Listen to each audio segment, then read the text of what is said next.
Welcome student exam friend में आपका एक बार बहुत बहुत स्वागत है। तो आज हम लोग पढ़ने वाले हैं क्लास 10th के लिए, ये बायोलॉजी है। जी हाँ, इस चैप्टर का जो नाम है लाइफ प्रोसेस यानी कि जैव प्रक्रम। जी हाँ, लाइफ प्रोसेस हम लोग इस चैप्टर में, ये जो वीडियो है ये हिंदी मीडियम के विद्यार्थियों के लिए है। जो बच्चे हिंदी मीडियम की तैयारी करते हैं, जैसे कि बिहार बोर्ड या और भी बहुत सारे बोर्ड हैं, जो यानी कि जो हिंदी मीडियम में पढ़ते हैं, उनके लिए ये वीडियो स्पेशल रहा है। क्योंकि हमें तो इंग्लिश मीडियम का वीडियो हर जगह हर चैनल पर मिल जाता है, लेकिन हिंदी मीडियम का वीडियो जो है हमें जल्दी नहीं मिल पाता है, ना ही उसका नोट्स मिल पाता है, ना ही उसका वीडियो मिल पाता है। तो आखिर हिंदी मीडियम वाले स्टूडेंट जाएंगे कहाँ? तो उनके लिए उनका ये बड़ा प्रॉब्लम है, उसका सॉल्यूशन लेकर के आज हम लोग आए हैं एग्जाम फ्रेंड की तरफ से। तो हम लोग आज जो पढ़ने वाले हैं बायोलॉजी का जो ये पहला चैप्टर है, जिस चैप्टर का नाम है जैव प्रक्रम। जी हाँ, जिसे हम लोग अंग्रेजी में बोलते हैं लाइफ प्रोसेसेस। तो आपने हमारा इंग्लिश मीडियम का वीडियो लाइफ प्रोसेस के बारे में आप लोगों ने देखा ही होगा।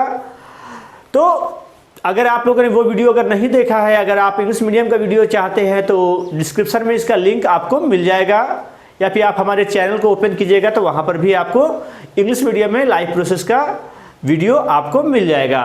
तो चलिए दोस्तों, हम लोग इस चैप्टर को स्टार्ट करते हैं। तो इस चैप्टर को स्टार्ट करने से पहले आप हमारे चैनल को आज ही अभी ही सब्सक्राइब कर लीजिए और लाइक बटन दबा दीजिए। चलिए तो स्टार्ट करते हैं। जैव प्रक्रम। जी हाँ, आखिर जैव प्रक्रम है क्या? देखिए, यहाँ जो डिफिनेशन जो लिखा हुआ है, शरीर की वे सभी क्रियाएं जो शरीर को टूट फूट से बचाती है और सम्मिलित रूप से अनुरक्षण यानी कि मेंटेनेंस का कार्य करती है, वह जैव प्रक्रम कहलाती है। तो यानी कि हमारे शरीर में जितनी भी तरह की जो क्रियाएं होती है ना, हमारे शरीर में जितनी भी तरह की क्रियाएं होती है, जिसपे कि हम लोग जैसे कि भोजन ग्रहण करते हैं, और भोजन ग्रहण करने के बाद जो अंदर जो हमारे शरीर के अंदर में जा करके वो पचता है, और जो हमारे शरीर में बहुत सारी कोशिकाओं को वो रिपेयरिंग करता है। यानी कि सिंपल सी भाषा में कहा जाए, हमारे जीवन को हमारे लाइफ को सरवाइव करता है। यानी हमारे जीवन का जो हमारे शरीर में जितनी भी सारी क्रियाएं होती है जो हमारे जीवन से जो रिलेटेड है, वो जैव प्रक्रम ही कहलाता है। तो यहाँ पर हम लोगों ने देखा, शरीर को टूट फूट से बचाती है। यानी कि हम लोग जो भोजन ग्रहण करते हैं तो उस पर तो बहुत सारे क्या बोलते हैं, पोषक तत्व आ जाते हैं। और वो पोषक तत्व क्या करता है, हमारे शरीर को मेंटेनेंस करता है, टूट फूट से बचाता है और हमारे बॉडी को मेंटेनेंस करता है ना, जिससे जो भी वो कार्य करता है वही प्रक्रिया क्या जैव प्रक्रम कहलाती है। और इस जैव प्रक्रम में हमें 4 पॉइंट को पढ़ना है। आप अगर भारतीय भवन का बुक निकालेंगे तो भारतीय भवन के बायोलॉजी में ये आपका पोषण, श्वसन, वहन, उत्सर्जन, ये अलग अलग आपको मिलेगा। लेकिन तो देखिए, इस चैप्टर में हमें जो महत्वपूर्ण जो पॉइंट है उसे हम लोग को पढ़ना है। जो पहला जो पॉइंट है न्यूट्रिशन। हाँ, न्यूट्रिशन यानी कि पोषण। यानी कि पोषण क्या होता है, पोषण कैसे होता है, कितने मोड ऑफ न्यूट्रिशन, कितने तरह का पोषण होता है, वो हम लोग पढ़ेंगे। और अगला जो पॉइंट है श्वसन। जी हाँ, रेस्पिरेशन। जी हाँ, श्वसन का भी बहुत तरह का, श्वसन कितने प्रकार का होता है, श्वसन क्या होता है, ये हम लोग इस वीडियो में देखने वाले हैं। और अगला जो है वहन, जिसको इंग्लिश में हम लोग कहते हैं ट्रांसपोर्टेशन। जी हाँ, ट्रांसपोर्टेशन यानी कि वहन हमारे शरीर में कैसे होता है, प्लांट में कैसे होता है। यानी कि ट्रांसपोर्टेशन, इससे तब आपको ये समझ में आ रहा होगा, जैसे हम लोग गाड़ी से एक जगह दूसरी जगह जो सामान जो भेजते हैं वो क्या होता है, ट्रांसपोर्ट होता है। तो हम लोग ये कहते हैं कि ट्रांसपोर्टेशन का कार्य हो रहा है। यानी कि सामान को एक जगह से दूसरे जगह ले जाना ट्रांसपोर्टेशन कहलाता है। तो यानी कि हमारे शरीर में भी ट्रांसपोर्टेशन होता है। तो इस चीज को भी हम लोग देखने वाले हैं। लास्ट में होता है, और एट लास्ट में हमें जो पढ़ना है उत्सर्जन यानी कि एक्सक्रेशन। जी हाँ, एक्सक्रेशन क्या है यानी कि उत्सर्जन क्या है? तो देखिए, हमारे शरीर में बहुत सारी उपापचयी क्रियाएं होती है ना, और जो भी हमारे शरीर में जितने भी वेस्ट मटेरियल होता है, वेस्ट मटेरियल यानी कि जो जहरीली पदार्थें हमारे शरीर में जो बन जाती है, उस पदार्थों को हम लोग शरीर से निष्कासित कर देते हैं। यानी कि शरीर से सिंपल सी भाषा में फेंक देते हैं, थ्रो आउट कर देते हैं, तो वो उत्सर्जन कहलाता है। तो इसको भी हम लोग इस वीडियो में देखने वाले हैं। तो हम लोग यहाँ देखते हैं सबसे पहले पोषण। जी हाँ, पोषण यानी कि न्यूट्रिशन। न्यूट्रिशन आखिर है क्या? ठीक है, तो देखिए, सजीवों द्वारा भोजन ग्रहण करना एवं जैव रासायनिक प्रक्रम के द्वारा जटिल पदार्थों को सरल पदार्थों में परिवर्तित कर ऊर्जा प्राप्त करता है, शरीर अनुरक्षण के लिए उसका उपयोग करता है, वही पोषण कहलाता है। यानी कि जो भी सजीव है, यानी कि हम सजीव हैं, पौधे सजीव हैं, जानवर सजीव हैं, वो सभी लोग क्या करते हैं, वो सभी लोग करते क्या हैं, वो सभी लोग भोजन ग्रहण करते हैं, है ना, वो भोजन ग्रहण करते हैं। और उसके बाद अंदर भोजन जब हमारे पेट में जाता है तो भोजन जो क्या होता है, कॉम्प्लेक्स आइटम होता है, यानी कि जटिल आइटम होता है, तो उसको क्या करता है, उसको सरल पदार्थों में परिवर्तित कर देता है, यानी कि सिंपल मैटर में, सिंपल फॉर्म में उसे वो ब्रेक डाउन कर देता है, उसे विखंडन कर देता है, तोड़ देता है, ठीक है, और उस फिर जाकर के उसका उपयोग करता है, वही हमारा न्यूट्रिशन कहलाता है। या फिर देखिए न्यूट्रिशन का जो परिभाषा है आप ऐसे भी बोल सकते हैं, भोजन को ग्रहण करना, फिर पचे हुए भोजन का इस्तेमाल करना। ये एक और जो डिफिनेशन है, आप बहुत इससे भी छोटा अगर सिंपल फॉर्म में देखिए, हमें क्या करना, हमें याद डिफिनेशन को केवल रटना नहीं है बल्कि उसे हमें समझना है अपनी भाषा में। आप जितना हम इससे भी शॉर्ट से शॉर्ट हम आपको समझाएंगे जिससे कि आप समझ पाएँ। आप हमारा ये वीडियो देख रहे हैं तो हमारा मकसद ये है कि आप इस सारी पॉइंट को समझे बारीकी के साथ। तो देखिए, भोजन ग्रहण करना, ठीक है, न्यूट्रिशन में भोजन ग्रहण करना और पचे भोजन का अवशोषण एवं शरीर द्वारा अनुरक्षण के लिए उसका उपयोग, यानी कि शरीर द्वारा जो उसका उपयोग होता है वो आपका पोषण कहलाता है। यानी कि वह प्रक्रिया जिससे सजीव अपना पोषक तत्व ग्रहण करते हैं और उसका इस्तेमाल करते हैं, वो आपका क्या कहलाता है, पोषण कहलाता है। ठीक है, आई होप कि ये आपको समझ में आया होगा।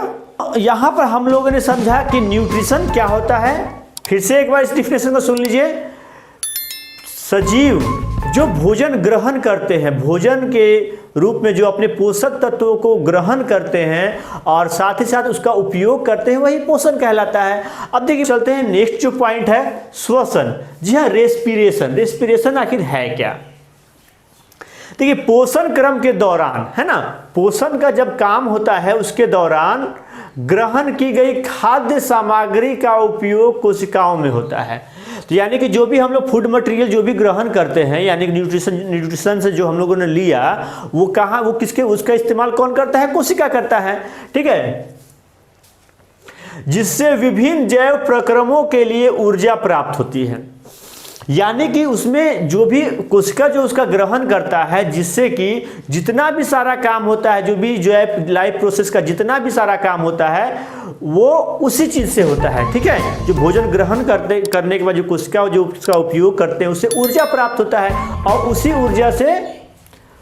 ऊर्जा से क्या होता है, वो सारी लाइफ प्रोसेस के काम को अंजाम देता है। ऊर्जा उत्पादन के लिए कोशिकाओं में भोजन के विखंडन को कोशिकीय श्वसन कहते हैं। और ऊर्जा उत्पादन के लिए, है ना, ऊर्जा उत्पादन के लिए भोजन का जो विखंडन होता है उसे हम लोग श्वसन कहते हैं। ठीक है, अब देखिए यहाँ श्वसन जो है, श्वसन हमें दो तरह का श्वसन पढ़ना है। पहला वायवीय श्वसन और दूसरा अवायवीय श्वसन। तो देखिए, वायवीय श्वसन होता है जिसमें ऑक्सीजन मौजूद होता है और अवायवीय श्वसन वह होता है जिसमें ऑक्सीजन मौजूद नहीं होता है।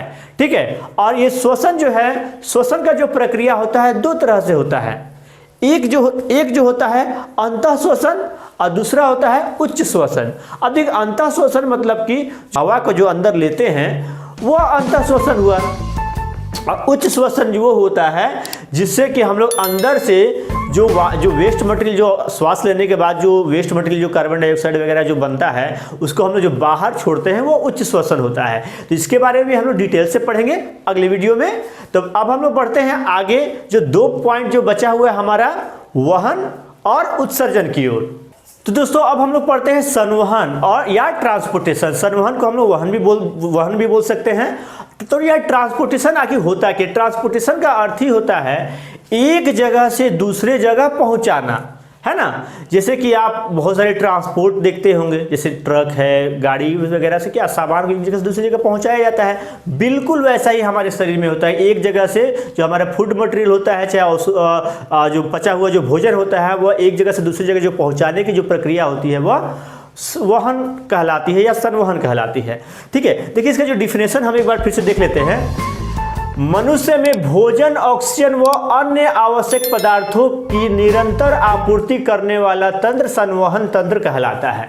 यानी कि मनुष्य में जो भोजन की आपूर्ति होती है, ऑक्सीजन की आपूर्ति होती है और भी अलग अलग चीज़ों की जो आपूर्ति होती है, उस चीज़ों को आपूर्ति कैसे किया जाता है, तो वो संवहन तंत्र के द्वारा किया जाता है। जैसे कि हम लोग भोजन ग्रहण करते हैं, है ना। जब हम लोग भोजन ग्रहण करते हैं तो मुंह से ग्रहण करते हैं और ये फूड पाइप से सीधा छोटी आंत में चला जाता है, छोटी आंत में ये भोजन पचता है।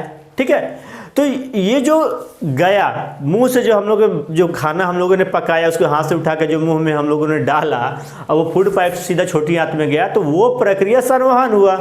और ये जो प्रक्रिया जो करने में जिस अंग का, जिस तंत्र का इस्तेमाल हुआ, उसे संवहन तंत्र भी कहते हैं, संवहन तंत्र कहते हैं। अब से ऑक्सीजन, हम लोग सांस लेते हैं, तो सांस हम लोग कैसे लेते हैं, वायुमंडल जो हमारे जो चारों ओर हवा है, हवा हम लोग नाक के छिद्र से अंदर लेते हैं और ये सीधा श्वास नली से होकर के सीधा फेफड़ों में चला जाता है।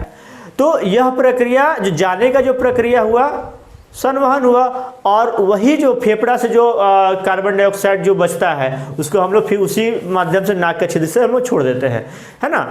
तो ये चीज़, ये क्या हुआ, संवहन हुआ। यानी कि उसका जो आदान प्रदान जो कैसे हो रहा है, संवहन तंत्र के द्वारा हो रहा है। तो आई होप कि आपको समझ में आया होगा। तो इसमें हम लोग इसके बारे में हम लोग डिटेल से अगले पॉइंट में, अगले वीडियो में हम लोग इसको पढ़ेंगे। और प्रत्येक पॉइंट के लिए हम लोग एक एक वीडियो बनाएंगे, एक एक वीडियो अलग अलग वीडियो होगा। तो ट्रांसपोर्टेशन के लिए एक अलग वीडियो होगा जिसमें ट्रांसपोर्टेशन का पूरा कार्य, यानी पौधों में ट्रांसपोर्टेशन कैसे होता है, मनुष्य में ट्रांसपोर्टेशन कैसे होता है और एक कोशिकीय जीव में ट्रांसपोर्टेशन कैसे होता है, ये सारा कुछ हम लोग उसमें देखेंगे। तो अब हम लोग बढ़ते हैं अगला जो हम लोग, हमारा जो पॉइंट है उत्सर्जन। उत्सर्जन जिसको हम लोग इंग्लिश में कहते हैं एक्सक्रेशन, है ना।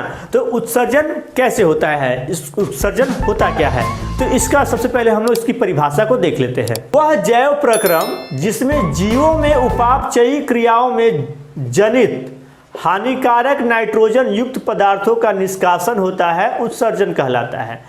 तो यहाँ देखिए, वह जैव प्रक्रम, यानी कि जो भी अभी जो जितना भी कार्य हुआ सब जैव प्रक्रम के अंतर्गत आता है ना। तो जो जैव प्रक्रम में, जो भी जैव प्रक्रम में जिसमें जो जीव हैं वो जब भोजन ग्रहण किए उसको पचाएं, और कुछ भोजन तो अनपचा भी होता है, सारा का सारा भोजन पच थोड़ी जाता है, कुछ अनपचा हो जाता है। तो जो अनपचा भोजन जो होता है, जो वेस्ट पदार्थ होता है, वो नाइट्रोजन युक्त जो पदार्थ होते हैं, यानी कि जो भी वेस्ट पदार्थ हो, है ना, ज़्यादातर जो होता है वो नाइट्रोजन युक्त पदार्थ ही होता है। तो उस पदार्थों का निष्कासन का प्रक्रिया को हम लोग उत्सर्जन कहते हैं। जैसे कि हम लोग मलमूत्र जो हमारे द्वारा जो होता है, उससे हम लोग नाइट्रोजन युक्त पदार्थ को हम लोग थ्रो आउट करते हैं अपने बॉडी से। जैसे कि शरीर से पसीना निकलना, ये भी एक उत्सर्जन का ही रूप है। अब देखिए, एक कोशिकीय जीव का उत्सर्जन कैसे होता है, यानी कि जिसमें ओनली वन सेल, जिसमें केवल एक सेल है, जिसमें केवल एक सेल है, उसका उत्सर्जन कैसे होता है। तो देखिए, एक कोशिकीय जीव इन अपशिष्ट पदार्थों को शरीर की सतह से जल में विसरित कर देता है ना। जो एक कोशिकीय जीव जो होता है वो अपने शरीर की सतह से, शरीर का जो ऊपरी भाग जो होता है उसका, उससे वो जल में विसरित कर देता है, जल के रूप में उसको बाहर थ्रो आउट, यानी कि बाहर फेंक देता है। इस वीडियो में हम लोगों ने पढ़ा जैव प्रक्रम क्या है, यानी कि लाइफ प्रोसेस क्या है। उसके बाद लाइफ प्रोसेस के दौरान होने वाली जो चीज़ें हैं, उसका जो पार्ट है वो हम लोगों ने पढ़ा न्यूट्रिशन, यानी कि पोषण। अगला जो हम लोगों ने पढ़ा रेस्पिरेशन, यानी कि श्वसन। उसके बाद हम लोगों ने पढ़ा ट्रांसपोर्टेशन, यानी कि वहन या संवहन। और एट लास्ट हम लोगों ने पढ़ा उत्सर्जन, यानी कि एक्सक्रेशन, है ना, एक्सक्रेशन यानी कि उत्सर्जन। इसको हम लोगों ने पढ़ा। आई होप कि ये क्लास आपको बहुत ही अच्छा लगा होगा। तो दोस्तों, आप अपने दोस्तों के साथ इस वीडियो को शेयर करेंगे ताकि हिंदी मीडियम के बच्चों के लिए भी ये वीडियो उपलब्ध हो जाए। और हमारी यही तमन्ना है, हमारी यही ख्वाहिश है कि आप इस वीडियो से कुछ ना कुछ सीखें और पढ़ाई में ज़्यादा मन लगाएं। तो दोस्तों, मिलते हैं हम लोग फिर अगले वीडियो में। तब तक के लिए जय हिंद।